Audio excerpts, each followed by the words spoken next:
The sky was the only thing that did not turn away from her. It loomed vast and colorless above the village square, a lidless eye that bore witness as Ifeoma was dragged through the dust. Her heels scraped the ground, kicking up red sand, but she no longer struggled. Her breath was locked behind clenched teeth. Her face, streaked with drying tears and specks of earth, had already stopped flinching. The crowd gathered like vultures, tight-lipped elders, muttering mothers, children with round eyes, and boys grinning with too many teeth. No one stepped forward. No one held the hands of her mother, who was screaming at the edge, pinned down by two women with sour expressions and tight arms. Her voice was hoarse already. "Leave her alone. She's done nothing. You cowards. You demons." A slap rang out. Then silence. Ifeoma blinked, and for a moment the world tilted. Her ears rang. Her knees gave way as the men holding her paused. But they didn't let her fall. Not yet. Her dignity would be stripped from her standing. Her aunt was the first to move. She approached slowly, ceremonially, as if this were not violence but duty. She held the knife meant for yam peeling. The one with the curved blade and the thin handle worn down by years of oil and fire. With one hand she gripped Ifeoma's thick braids, once the pride of her mother's afternoons, and sliced through them with cruel efficiency. The braids fell like chopped branches. Some still had beads at the ends, small wooden ones painted green. They bounced off her chest and rolled into the dirt. A murmur passed through the crowd. Ifeoma bit the inside of her cheek until she tasted blood. Her scalp stung with each hack, but she did not cry. She would not give them that. She would bleed inside her mouth before she let them see another tear. "You think you're better than us?" someone sneered from the side. "She walked past me like I was air. She bewitched Chima's son. She disrespected her elders. She refused the elders' hand." Was all of them. But in the mouth of the crowd, lies could be sharpened into law. A man with skin like smoked leather stepped forward next. He held a stick wrapped with dry cloth at the end. In his other hand was a flame. Ifeoma's eyes widened. "No," she whispered. They ignored her. The stick caught fire. Her only wrapper, faded but once cherished, tied tight around her waist, was torn away in a single jerk. Her hands reached for it instinctively, desperately, but were pulled back again. She felt air where cloth had been. Felt the eyes of the square on every part of her now. The rawness. The exposure. The wrapper landed in the fire with a low hiss. She did cry then, but not from shame. Not even from pain. From rage. The wrapper was her mother's first gift to her when she turned 10. Worn and reworn. Mended with love. Drenched in oil and stories. Now it burned like trash. The flames twisted and smoke rose. From the shadows, a voice she recognized as the village priest intoned. "She is no longer named Ifeoma. That name is dead. She is Ash Thing now. Nothing but soot from a broken flame." "Ash Thing," the crowd echoed. She closed her eyes. That was when she felt the cold wind against her bare skin.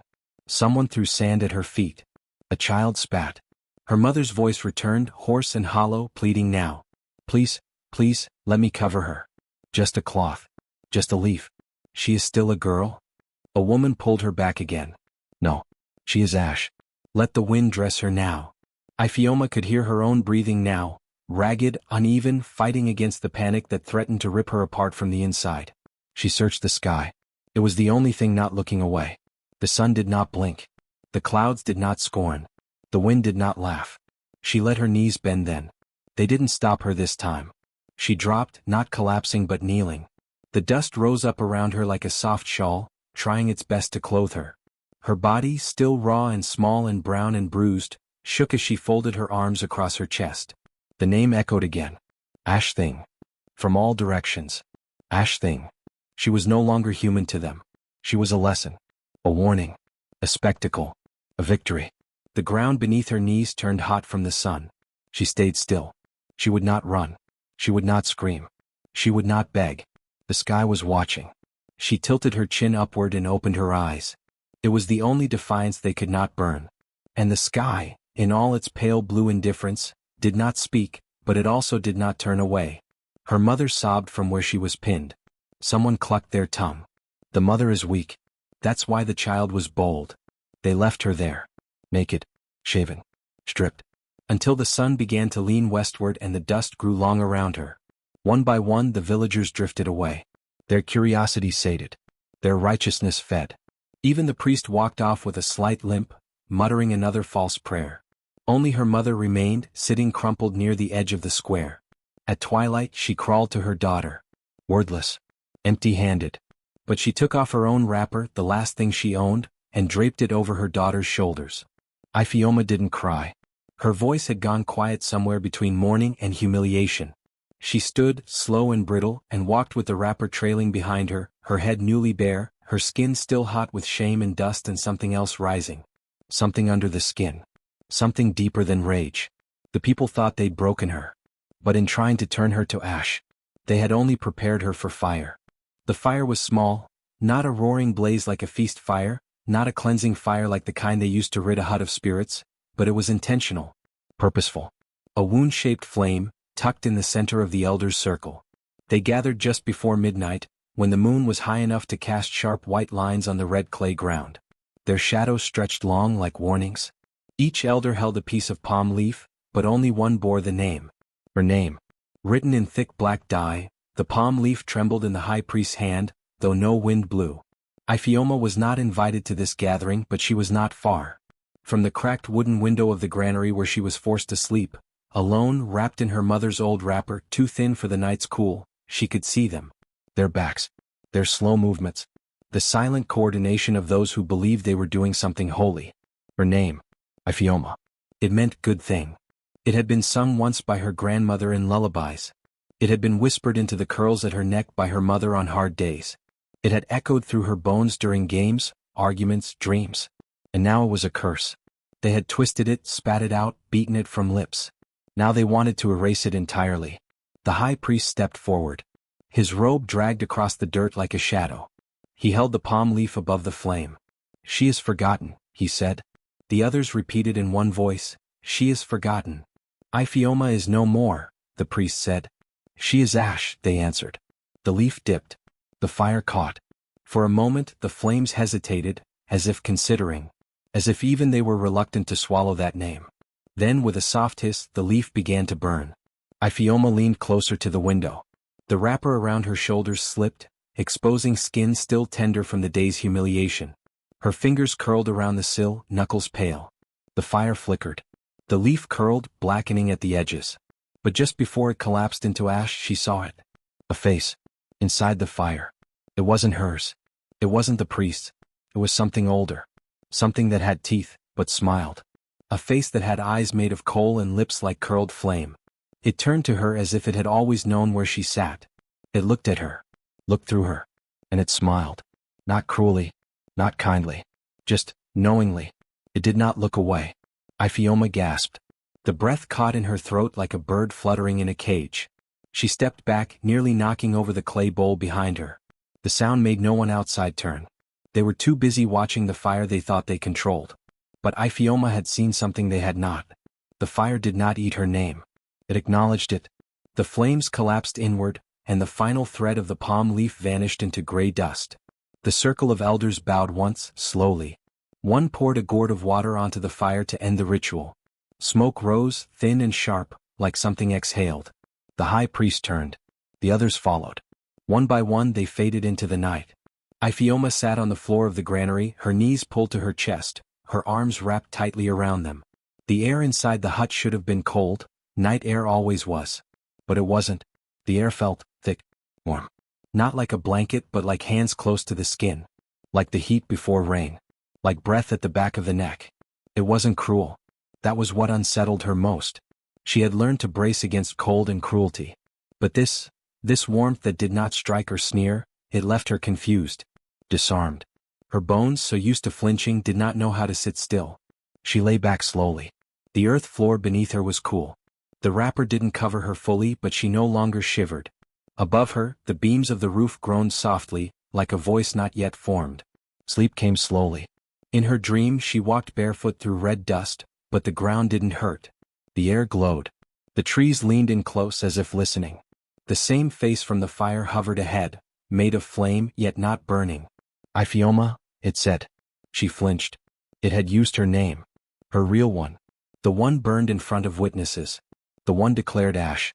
"Ifeoma," the fire being repeated, voice like cracking logs and honey. "Do not bow to forgetting." She tried to speak, but her tongue was heavy. The face smiled again. This time softer. They tried to bury you in flame. But fire does not bury. It transforms.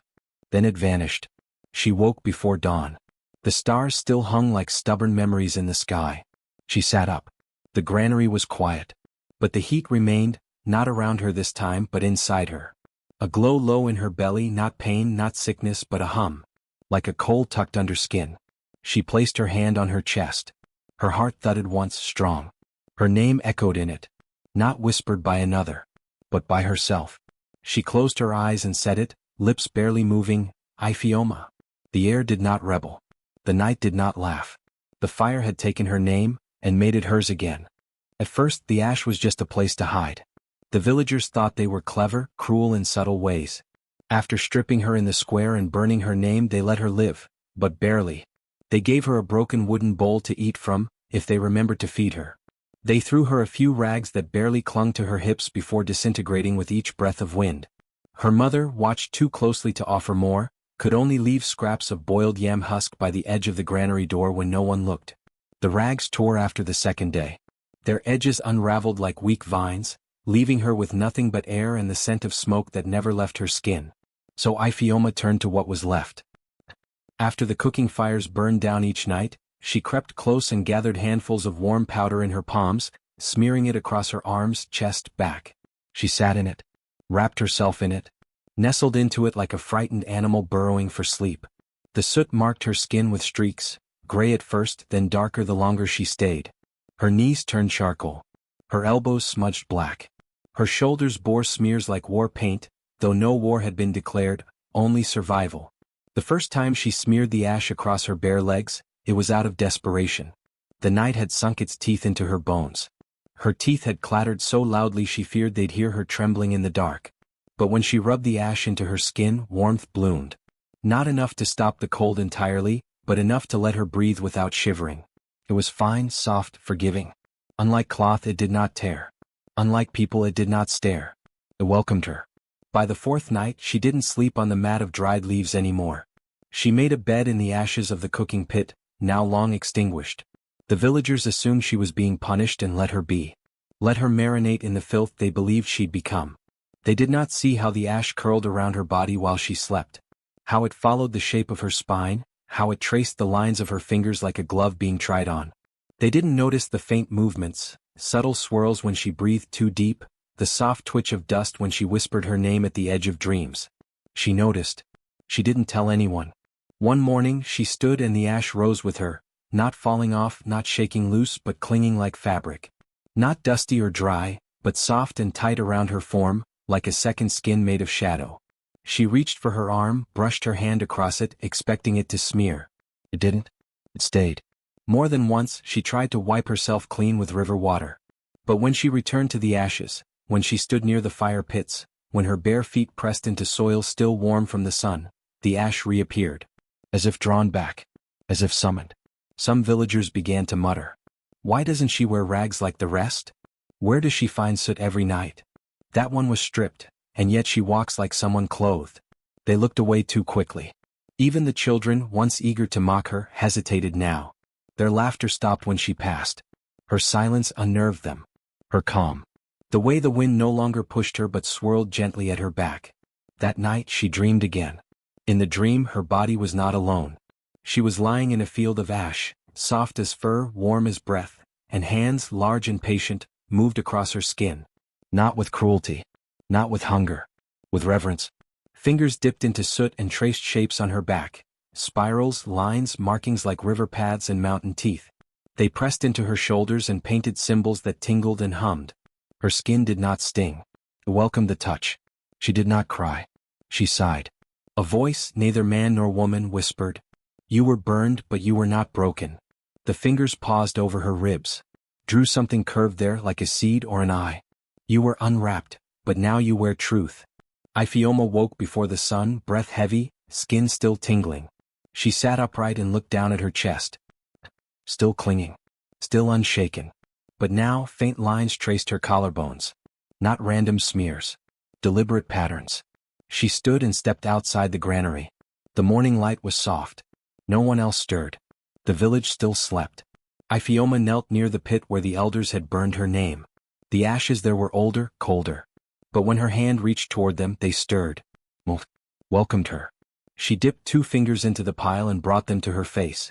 Slowly, steadily, she traced the curve of one eye, then the next, across her cheekbones. A line down the nose. A symbol at the chin.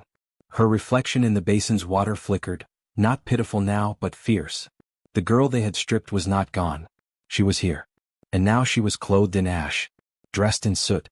Wrapped in what they had left her for dead in. She stood.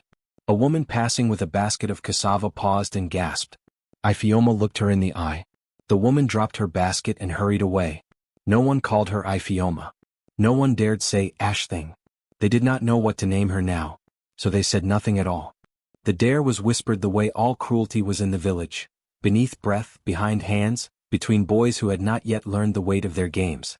I bet she won't scream, said one. I bet she doesn't even bleed, said another. Go on then, said the third. Touch her with fire. See what ashes do when you burn them again. The boy they chose was named Ghanian, tall for his age, all elbows and cocky grins. He'd broken bird wings for fun, thrown frogs into the well, dared other boys to steal from old women's porridge pots. He wasn't brave, only loud. And loud was enough when others were watching. That evening, as the sun dipped low and the smoke from cooking fires made ghosts of the air, Ghanian found her. She was alone, sitting by the hearth of the disused hut they had thrown her into weeks ago. Her legs were crossed, her eyes half closed as though listening to something only she could hear. The ash around her formed a perfect ring, as if it had chosen its shape.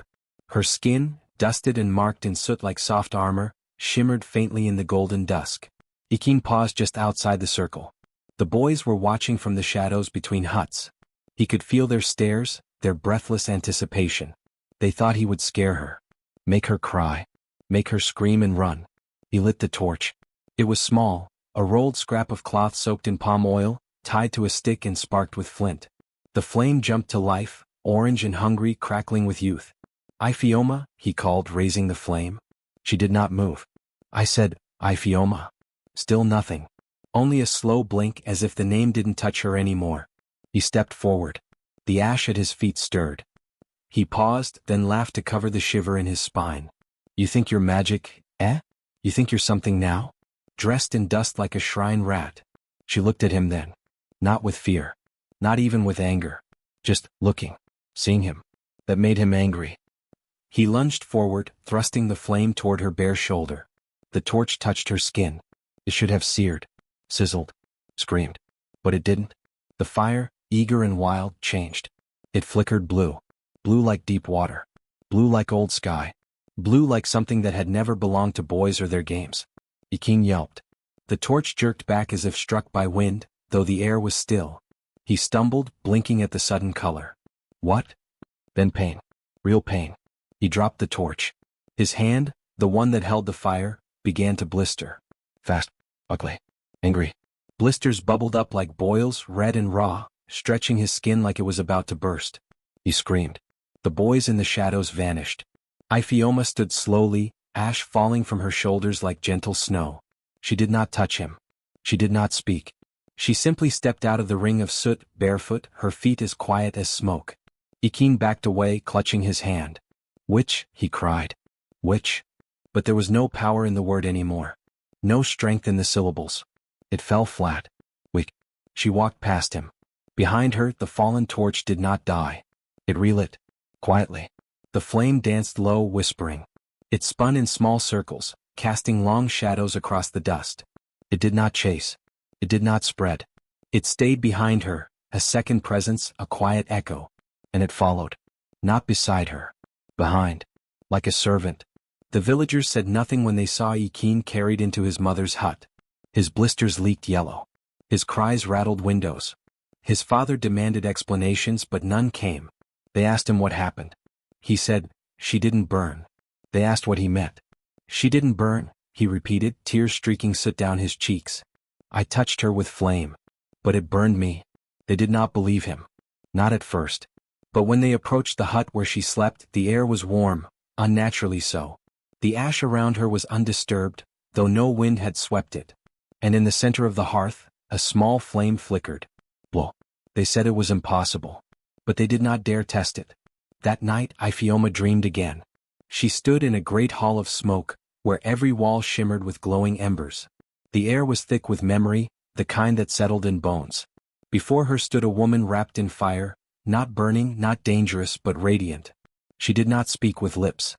Her voice was breath, flicker, heat. "They tried to burn your name," the firewoman whispered. "But names do not burn. They ignite." Iphioma stepped forward. The woman reached out a hand made of light and traced a spiral on her forehead. "Flame was not made for their games," she said. "It was made to remember. You remember now." When she woke, there was a line of soot on her brow, soft, curved, deliberate. The next morning no one looked her in the eye. She walked to the well without being stopped. She drew water without being jeered. And when she passed the spot where Ghanian had dropped the torch, the dust was blackened, not burned but dark as if marked by ink. The wind picked up. The ash at her ankles danced. And behind her, a tiny flame followed, casting no smoke, asking nothing. Only waiting. Like it belonged to her now. It was a small thing really. The way truth always begins, with a mistake. The child was no more than 6 or 7, a girl with dusty feet and hair too wild for combs. Her name was Nkaruka, and she had no sense for silence. Her voice was always bubbling up, in games, in song, in trouble. That morning she had wandered near the edge of the fields, near the abandoned clay hut where Iphioma now slept beneath the hush of ash. Iphioma had not spoken to anyone in weeks. Not since the flame turned blue. Not since Ghanian stopped screaming and the villagers began to avoid her shadow. She did not need to speak. The wind spoke now. The dust. The fire. The ash. The air around her carried a quiet too deep for words. But the child was not afraid. Children rarely are, not until someone teaches them how. Nkaruka peered into the edge of the hut and saw her sitting still as stone, wrapped in soot and silence. "You're the girl they call Ash Thing," she said, voice bright, tilting her head. Iphioma said nothing. The child hesitated, then stepped closer. "That's not your real name, is it?" Pause. The wind twitched. "I think I know it," Nkaruka whispered as if daring herself. She stepped closer until she was almost in the ring of ash. "My mama used to say it before she got scared. She told me to forget it but I didn't." She grinned, proud of her disobedience. "Your name is..." She said it. Iphioma. Softly. Sweetly. Like a song half remembered. And the sky listened. Above them, clouds that had drifted lazily all morning suddenly stopped. A strange hush fell. Then a cracking sound, not thunder, not exactly. A shudder. A bone-deep groan from the clouds themselves. Thunder cracked once, loud enough to silence the goats and birds. But no rain followed. No scent of water. Just air too thick to breathe. Nkaruka blinked. Then turned and ran, her voice high with laughter and fear. "I said her name," she cried as she passed the compound. "I said it and the sky shouted." The words spread like fire on dry grass. By nightfall, every household was whispering. They had burned her name. They had danced around the flames while the palm leaf shriveled and curled. They had shouted her shame into the sky. They had stripped her name like her skin. It had been gone. But now, it was back. No one knew how it started. Only that someone found bark peeled from the okra tree behind the shrine, and carved into the fresh flesh of the wood was her name. Not Ash Thing. Not girl. Not it. But Iphioma, carved deep. Sure. The next day an old man split open a yam to roast. The inside, chalky white and soft, but seared across the center in a line of dark flesh was a single word, Iphioma. He dropped it. The yam rolled. Cracked again. Her name appeared twice more. In another part of the village, a woman sweeping her compound in the morning air swore she heard her name whispered by the wind.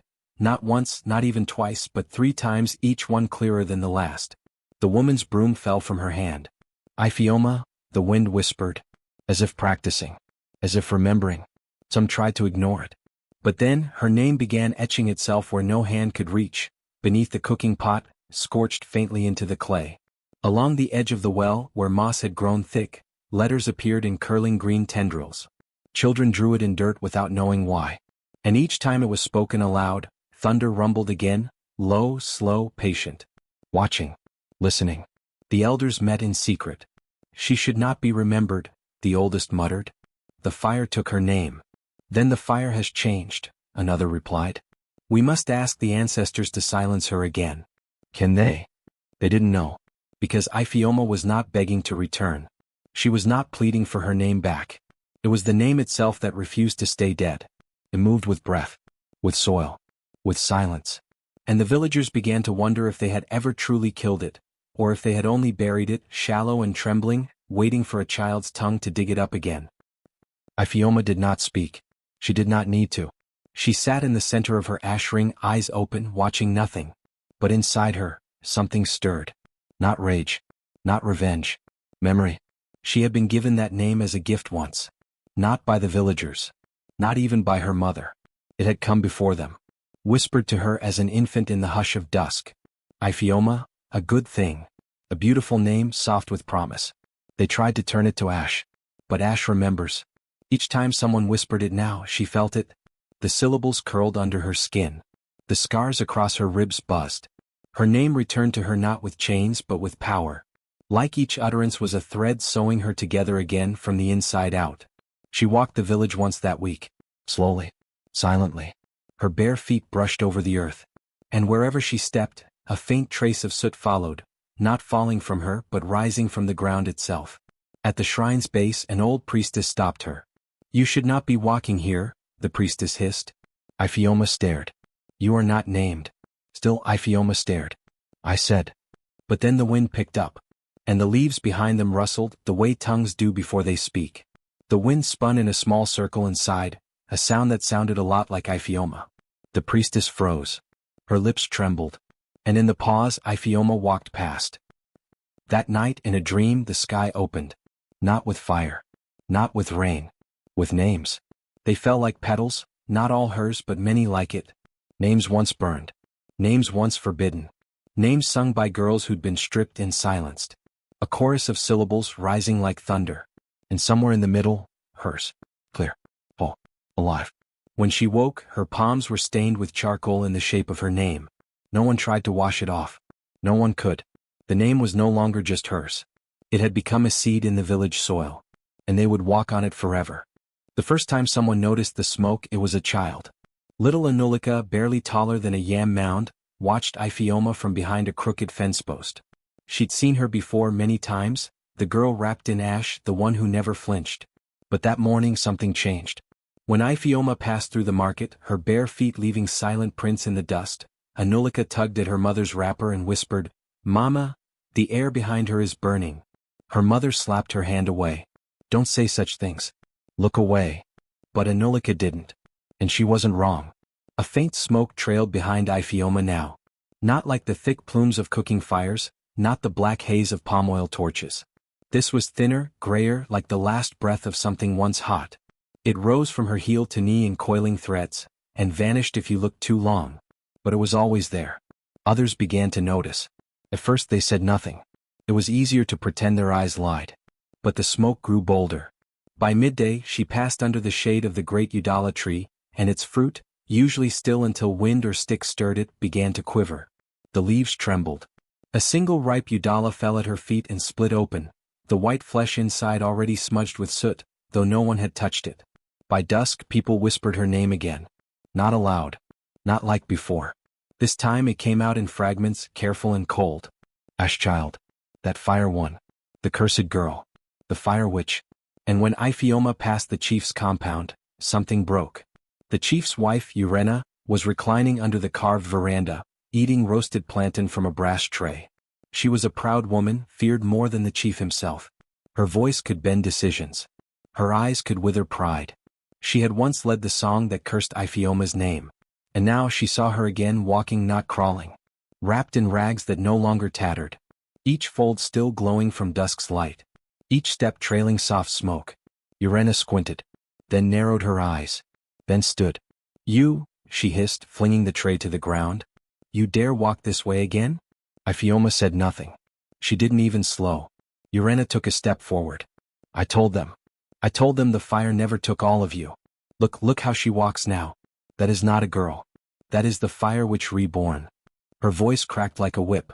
"I said burn her again," she screamed, turning to the few who had gathered nearby, frozen in place. "Do it now. Before she curses us all." No one moved. Because Urena, proud as she was, hadn't seen what they'd seen. They'd seen her walk past the yam field without rustling a leaf, and yet the yams bloomed early the next day. They'd seen the goats who once ran from her now approach, kneeling softly near her soot-marked toes. They'd seen babies stop crying when her shadow passed the threshold. And some had started leaving water at the edge of her hut. Not as pity, as prayer. Still, Urena kept shouting. This is not natural. She's bewitched. Smoke follows her like a snake. The chief himself stepped outside, summoned by the noise. He stared at Iphioma, blinked once, then again, and said nothing, because he too saw the smoke. Not wild, not violent, controlled, graceful, like it listened only to her breath. The next morning the whispers turned sharper. She does not burn, yet she is flame. She sleeps in ash but wakes glowing. The fire listens to her steps. The children stopped mocking her name. Some began playing near her hut, daring each other to step into her smoke trail, giggling when it wrapped their ankles like a warm wind. Their mothers pulled them back, hissing warnings. But the children always returned. One brave girl, Isioma, touched Iphioma's hand once.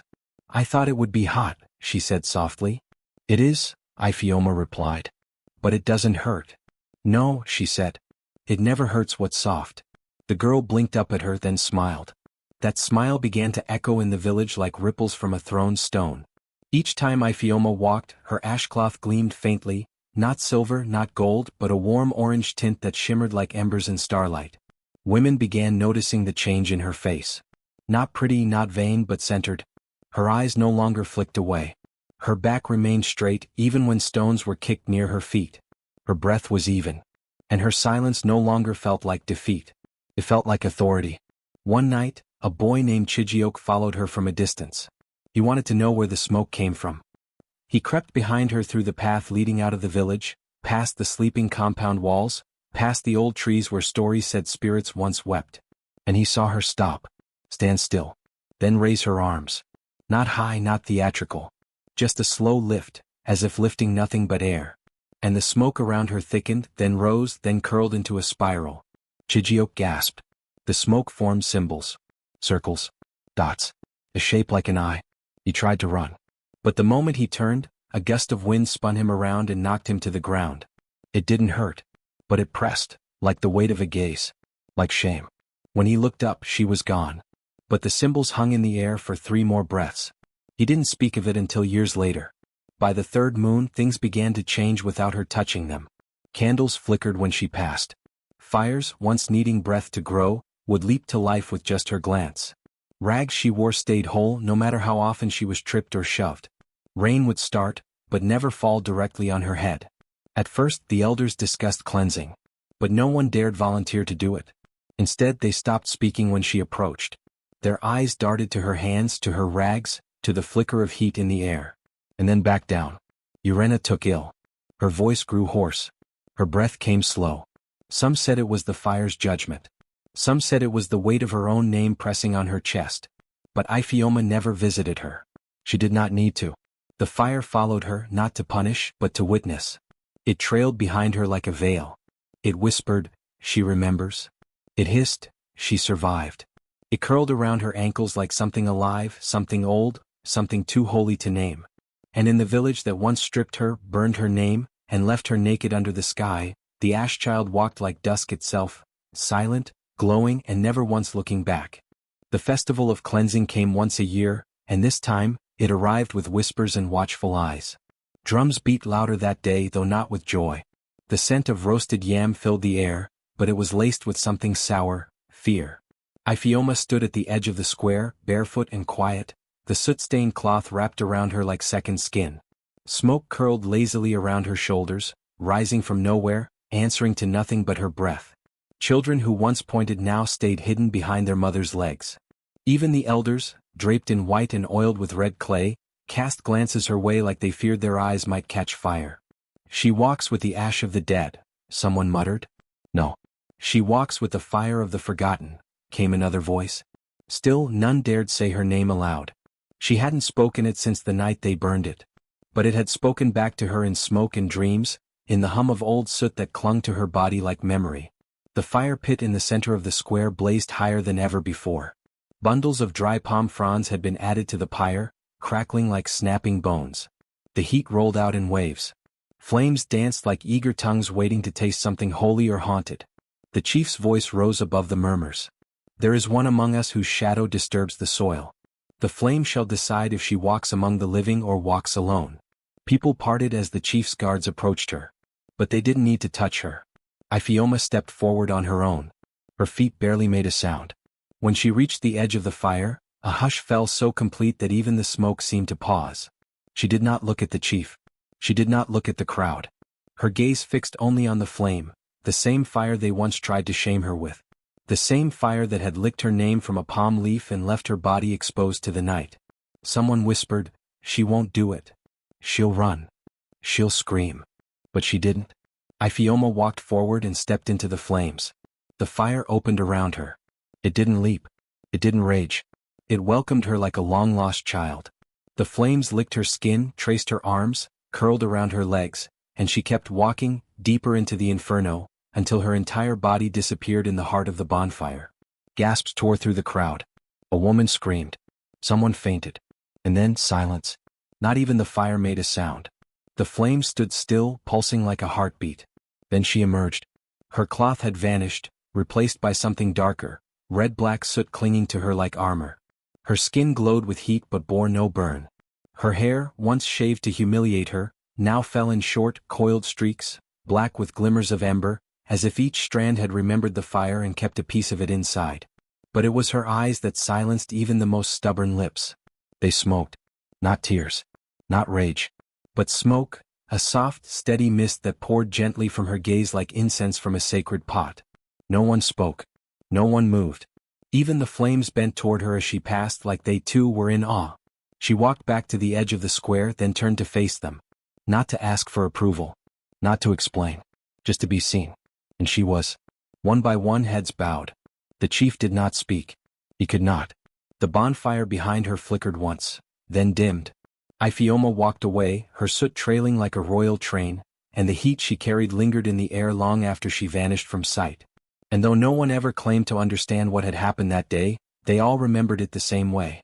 The girl who once had no name had become fire. And fire does not kneel. It began with the sound of coughing. Deep, rasping, dragging coughs, not from sickness but from something heavier, something old. The chief's youngest son was the first to wake, gasping. He stumbled out of the hut, eyes red, throat raw, pointing at the walls behind him. "It's smoke," he cried. "The walls are breathing it." But when the villagers rushed in, there was no flame. No flickering tongues of fire. Just blackened streaks crawling slowly up the mud walls, and the smell, not of burning but of memory. The walls wept soot. The mats turned warm beneath the soles of feet. And the air was thick with guilt.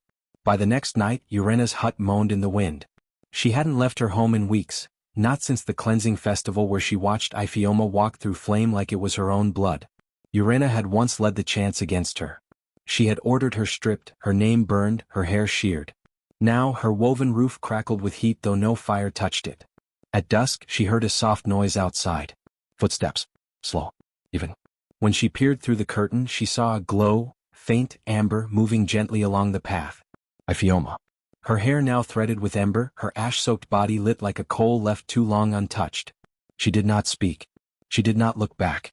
But as she passed, the walls of Urena's hut let out a long, low sigh. The floor beneath her shook slightly. By morning the roof had caved in. No fire. Just blackened beams. Silence. The villagers gathered and whispered. They knew better than to say her name. It was no longer a curse. It was a reckoning. By the fourth night, 3 more homes had collapsed inward, not burned, not broken, simply given up. Walls that once echoed with cruel laughter now sagged. Roofs sagged like they were bowing. Even the clay pots cracked at the center and spilled water that turned dark the moment it touched earth. And still no one died. But no one slept either. The air was never quite still. Smoke hung low like a lullaby refusing to end. At night she walked, always at the edge of sight, barefoot, soft, cloaked in heat that did not burn but beckoned. Children stopped crying when she passed. Dogs followed her at a distance, whimpering low as if recognizing something older than fear. And the trees leaned toward her path, whispering ash-laced blessings no one dared interpret. One night, Chitty, a boy who once threw stones at her, opened his door and waited. He left his lantern unlit, wanting to see if the stories were true. He sat by his doorway, heart pounding, barely breathing. And then he saw her. Walking slowly, soot trailing like silk. He opened his mouth to speak. She paused. And the air thickened. Not with threat, but with knowing. His voice died in his throat. Not from fear, from understanding. She walked on. His hut did not burn. But the next morning the wall where she had paused was covered in black handprints. None of them matched his own. By the sixth house people stopped pretending. They began sweeping their compounds in silence. Some placed small bowls of water by the road, watching them turn dark by dawn. Others began muttering old prayers, not to gods but to her. Or what she had become. The ash thing. The fire girl. The walking ember. The soot priestess. Iphioma heard none of these names. She never asked for them. She only walked. Calm. Steady. Soft as smoke. And each night she passed, those who had once struck her now slept with eyes open, watching shadows crawl along their walls, smelling phantom smoke that would never quite choke them, only remind them. The fire didn't want to kill. It wanted to be seen. And she was its face. By the time the seventh house cracked, no one denied what was happening. Not a plague. Not a curse. Just memory, lighting itself in soot and walking on two bare feet. And when dawn broke each morning and the smoke cleared just enough to let in sun, the villagers found no ashes. No ruin. Only silence. And the scent of things finally being returned. The sun rose hard that morning, dry and unblinking. It scorched rooftops, curled leaves and cracked the earth open like a scab. The villagers groaned under the weight of the heat. Doors stayed shut. Water was sipped sparingly. No one sang. No one danced. Even the drums slept. It was the hottest day of the year. And that was the day she returned. Barefoot, wrapped in layers of soot-dark cloth, Iphioma stepped into the village square as though the ground itself had summoned her. Her feet left soft marks of ash behind, though the wind